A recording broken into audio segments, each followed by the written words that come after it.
যখন আমরা সবাই মিলে ওই সংস্কারের সনদ সই করলাম পার্লামেন্টের সামনে 17ই অক্টোবর, এবং কতগুলো অনেকগুলো বিষয়ে একমত হয়ে গেলাম, সই করলাম।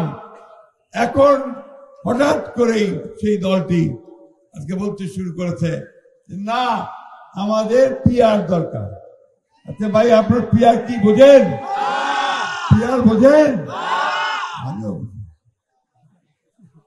একটু জানা শুনলাম, চেষ্টা করলাম, বলে প্রপোর্শনাল রিপ্রেজেন্টেশন, ইংরেজি শব্দ। আমি যে বাংলাটা বলো, ইংরেজি বুঝি না, বাংলাটা বললো আনুপাতিক প্রতিনিধিত্ব।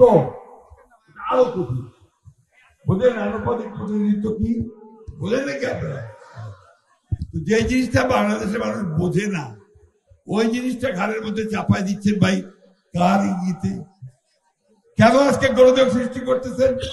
আপনারা হঠাৎ করে লাফায় উঠছেন যে ক্ষমতায় যাবেন। এই দেশের মানুষ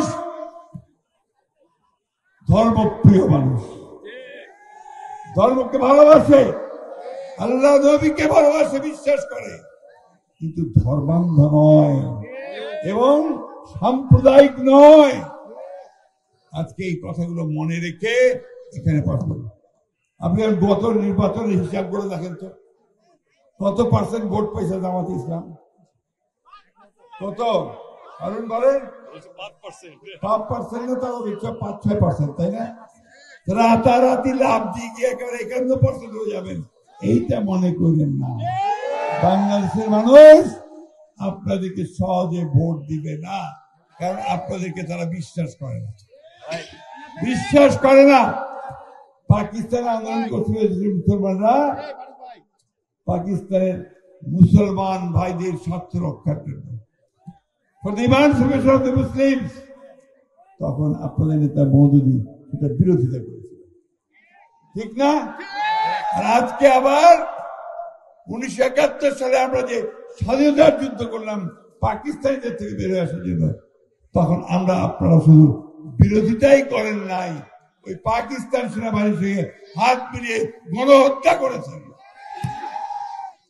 কথা বলতে আমার কোনো দ্বিধা হয় না, কারণ আমি একজন মুক্তিযোদ্ধা, আমি এই দেশের স্বাধীনতার জন্য যুদ্ধ করেছি। আজকে উল্টা পাল্টা আবল তাবল সোশ্যাল মিডিয়াতে কথা বলে আমাদেরকে মাথা নোয়াতে পারবেন না।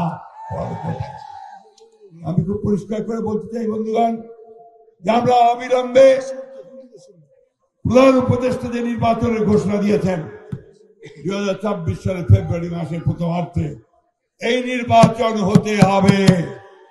এই নির্বাচনের কোন বিকল্প নাই, কারণ এই নির্বাচন যত দেরি হচ্ছে বাংলাদেশ দুর্বল হয়ে যাচ্ছে। জনগণের সমর্থন ছাড়া কোন সরকারি সফলতার সঙ্গে দেশ চালাতে পারে না। তাই আমরা খুব পরিষ্কার করে বলছি, আপনারা ভালো হয়ে যান, ভালো হয়ে যান। এই নির্বাচনে অংশগ্রহণের জন্য প্রস্তুতি অনেক আগে থেকে শুরু করছেন। কেন মানুষকে বোকা বানাচ্ছেন? আপনাদের যত বড় বড় বিলবোর্ড দেখলাম, আমি অন্য কোন দলের অত বড় বিলবোর্ড দেখলাম না। যত পোস্টার দেখলাম, অন্য কোন দলের এত পোস্টার দেখলাম না। তাহলে কেন মানুষকে বোকা বানাচ্ছেন?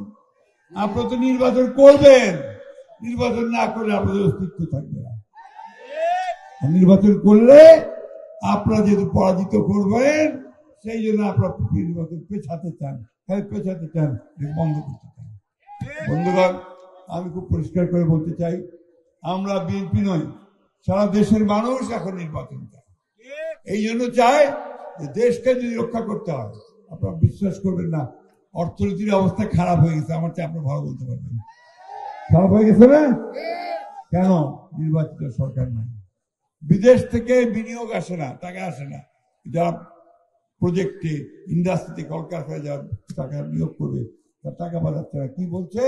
যে আগে একটা নির্বাচিত সরকার চাই, আর সেই নির্বাচিত সরকারটা হচ্ছে বিএনপি। বিএনপিকে দেখতে চায় এখন আন্তর্জাতিক বিশ্ব এবং বাংলাদেশের মানুষ, এবং সেই জন্যই আমাদেরকে নির্বাচনের দিকে যেতে হবে। আমি বক্তব্য বাড়াবো না, আমি শুধু আপনাদের আবার আরেকটা অনুরোধ জানাতে চাই। 2001 সালের নির্বাচনে এই রাজশাহী গ্রেটার রাজশাহী ডিভিশনে রংপুর এবং রাজশাহী সহ আপনার ৭৭টা সিট বিএনপিকে দিয়েছিলেন, ঠিক না?